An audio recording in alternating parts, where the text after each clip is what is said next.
भगवान ना करे ये दिन किसी को देखना पड़े, बहुत तकलीफ हो। देखिए ये चीज ऐसी है कि हम इसमें कुछ इंसान दुख बांट भी नहीं सकता। हम लोग को ये लगता था कि टॉप 10 में तो जरूर आएंगे। जनवरी में उसकी मम्मी का डेथ हो गया, वो पढ़ ही नहीं पा रही है, लाइब्रेरी में बैठती है और रोते रहती है। आज पिताजी रहते तो देख के बहुत खुश होते। आप उस पे फोन कर बोल लीजिए हम सेव कर, कोई दिक्कत होगा आप डायरेक्ट हमको बताइए। बाबू देखो, किसी के जीवन में ना ये दिन ना देखना पड़े, ना माँ बाप को अपने।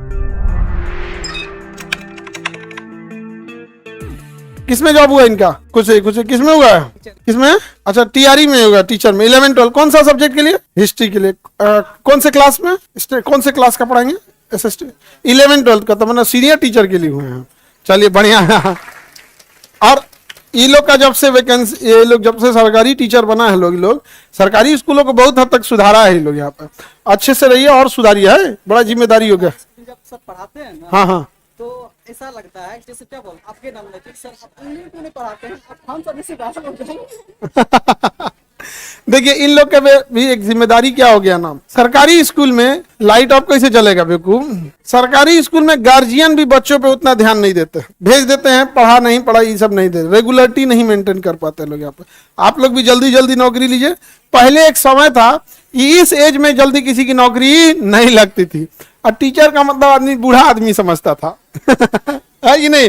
अभी थोड़ा सा लगता होगा एकदम यंग टीचर आ गया लोग। अभी जाते हैं तो हमसे बच्चे सब बड़े बड़े लगते हैं कि लगता है कि हम बच्चे हैं, मिल जाते हैं बच्चे। हाँ थोड़ा यंग में मिल जाते हैं। हम लोग भी जब आए थे ना पढ़ाने के लिए नया, इनका कहना है कि सर कभी कभी लगता है कि हम लोग मतलब बच्चों से ही मिल जाएंगे लोग, होता है। हमसे सीनियर रहता है। हम लोग भी जब नए पढ़ाने आए थे ना तो दाढ़ी नहीं रखते थे, तो एक किसी बैच पे गए ना तो एक दूगो लड़का हल्ला करने लगा। एक सरकारी टीचर है मानस सर, वो हमसे कहें कि एक काम कीजिए आप दाढ़ी रखिए, आप थोड़ा सा ठीक सीनियर लगे।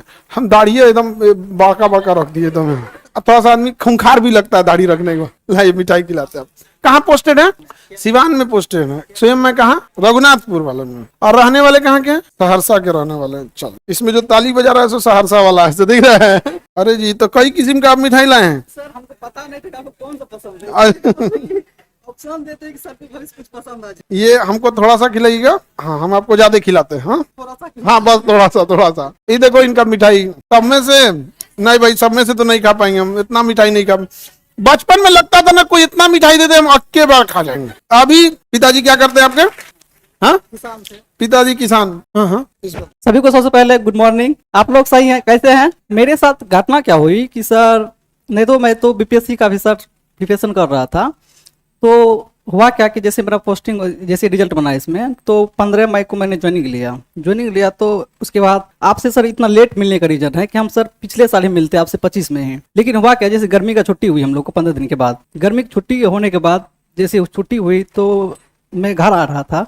घर जैसे मैं पहुंचने ही वाला था कि उसी रात में मेरे पिताजी का मृत्यु हो जाता है। क्या हो गया? हार्ट अटैक का सर कुछ प्रॉब्लम था, जबकि पहले दिक्कत था तो उसको सुधार किया गया था, लेकिन कुछ ही प्रॉब्लम नहीं था। ऐसा होता कि पहले से तबियत खराब, ऐसा कुछ भी परेशानी नहीं था। रात में ऐसे जो है लगभग 11-12 के लगभग में ऐसे जो है सीना में दर्द हुआ और लगभग 2:55 में जो एक्सपायर कर गया। के ऊपर बहुत जिम्मेदारियां हैं, समझे। समाज के लिए आप रोल मॉडल बनिए, और इतने कम उम्र में इतनी बड़ी जिम्मेदारी आ जाती है, सबको निभा के चलना है, समझे। दूसरों के लिए भी एक मिसाल बनिए, ठीक है। आज पिताजी रहते तो देख के बहुत खुश होते, लेकिन ये बड़ा ऐसा दुख है कि इसको कोई मतलब सह नहीं सकता है। लेकिन ये उनके लिए मतलब आप जहाँ भी होंगे देखते होंगे तो बड़ा गर्व महसूस करते होंगे, ऐसे नहीं एकदम। देखिए ये चीज ऐसी है कि हम इसमें कुछ इंसान दुख बांट भी नहीं सकता, लेकिन जिस उम्र में इतने बड़ा बोझ आ जाता है ना, भगवान ना करे ये दिन किसी को देखना पड़े, बहुत तकलीफ होता है। आखिर आप किसके लिए पढ़ रहे हैं? एक बार माँ बाप देखेंगे आपको, बहुत दुख होता है ये दिन। अभी और आगे आपको पिताजी मतलब देखे, लेकिन मेरे से कुछ का लाभ नहीं हुआ, समझिए। तो अब दूसरे के लिए आप सहारा बनिए, समझे। जिसको ठोकर लगता है उसके पैर बड़े मजबूत हो जाते हैं। दूसरे के लिए आप सहारा बनेंगे, ठीक है। Yes sir, thank you. ये साथ में आपके। चलो जी तुम भी जल्दी जल्दी नौकरी लेके आओ, क्योंकि हम अपने मोबाइल से आपका फोटो ले लें। चलिए मेरा नंबर दे दीजिएगा आप उस पे फोन कर बोल लीजिए हम सेव कर, कोई दिक्कत होगा आप डायरेक्ट हमको बताइए, ठीक है। बाबू देखो, किसी के जीवन में ना ये दिन ना देखना पड़े ना कि मतलब माँ बाप को अपने कंधे पे ले जाए, बड़ी तकलीफ होता है, बाप रे बाप। और हम बच्चों को देखिए ना, अभी अपने यहाँ इतना दुख हुआ ना, एक बच्ची है नीट की तैयारी करती है, इतना कंफर्म था कि वो लड़की पक्का मतलब ऐसा लगता है ना कि ये बच्चे टॉप 100 में तो पक्का आएंगे। हम लोग को ये लगता था कि टॉप 10 में तो जरूर आएंगे, लेकिन कितनों किस्मत फूटा रहेगा, टॉप 100 में तो इसको आना ही आना है। टॉप क्या शानदार पढ़ाई करती थी, एकदम सीधा साधा आएगी सर ये ऐसे क्वेश्चन कैसे होगा एकदम। और 12th की है। और हुआ क्या ना बेचारी के साथ, जनवरी में उसकी मम्मी का डेथ हो गया। भाई अब वो कोई कैसे पढ़ेगा, अब उसको आदमी समझाने जाता है तो रोने लगती है। अब हमको मतलब अपने आंख के सामने देखते हैं ना कि किसी का सपना बिखरता हुआ, उसको क्या बोलेंगे हम। कभी कभी हम इतने धर्म संकट में फंस जाते हैं ना कि हम क्या बोलेंगे। जब उसको ज्यादा समझाएंगे ना बेचारी और बिखर के रोने लगती है। और कोई 12th का बच्चा एकदम, कितना ही एज होती है 12, आप लोग बताइए, इतना सामाजिक जिम्मेदारी लेने के लिए आप लोग कभी इतने मेच्योर नहीं हुए हैं। यहाँ पे उसका हम आंख के सामने देख रहे हैं, एक बेचारी की माँ भी सड़ गई और इसका अब ऐसा लगता है कि चलो पास हो जाएगी। अब आदमी ये सोचता है कि पास हो जाए, क्यों, वो पढ़ने में खराब नहीं है, वो पढ़ ही नहीं पा रही है। लाइब्रेरी में बैठती है और रोते रहती है, कैमरा रहता है ना, आदमी देखता है ऐसे रख के, क्या बोलेगा। कुछ ऐसा चीज होता है ना कि कोई दुख अपने हाथ में रहता है ना, एक शिक्षक के नाते अब ना, और हम लोग के हाथ में अगर ऐसा कुछ रहे तो आपका सारा चीज आदमी, आपको कोई टेंशन ना दे, लेकिन कुछ कुछ चीजें अपनी लिमिटेशन हो जाती है। और हार्ट अटैक का हमसे डॉक्टर लोग बोला, लोग ये सर 25 रुपये में काहे ईसीजी कर रहे हैं।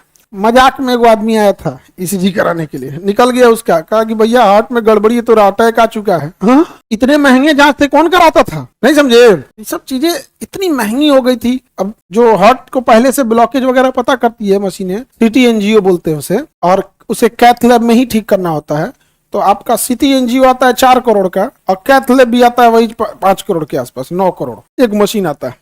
और जो इतना मशीन में होता क्या था ना, जो 10-15 करोड़ की मशीन लगाता था ना, अब आदमी से भी लेता था कितना, तो 40,000, तो 50,000, तो 80,000, ये हो जाता था। तो हम लोग का क्या है ना कि हम लोग बाई प्रोफेशन हम डॉक्टर नहीं ना है, तो जितना सिस्टमेटिक एक डॉक्टर को बुझाता, हमको क्या, हम तो बाई प्रोफेशन एक टीचर हैं, हमको टीचिंग में रहे तो हम कुछ भी कर दे। लेकिन कभी कभी हम देखते हैं ना, हमको लगता है कि कैसे ठीक कर दे, लेकिन कई बार इंसान की अपनी लिमिटेशन आ जाती है। तो सबका दुख होता है बाबू, आप लोग तो अभी कम दुख में आप लोग पढ़ रहे हैं, लोग कई लोग का फाइनेंशियल प्रॉब्लम है, कुछ कुछ है, तो अभी समय रहते आप लोग समझ जाओ, पढ़ाई करो, समझे।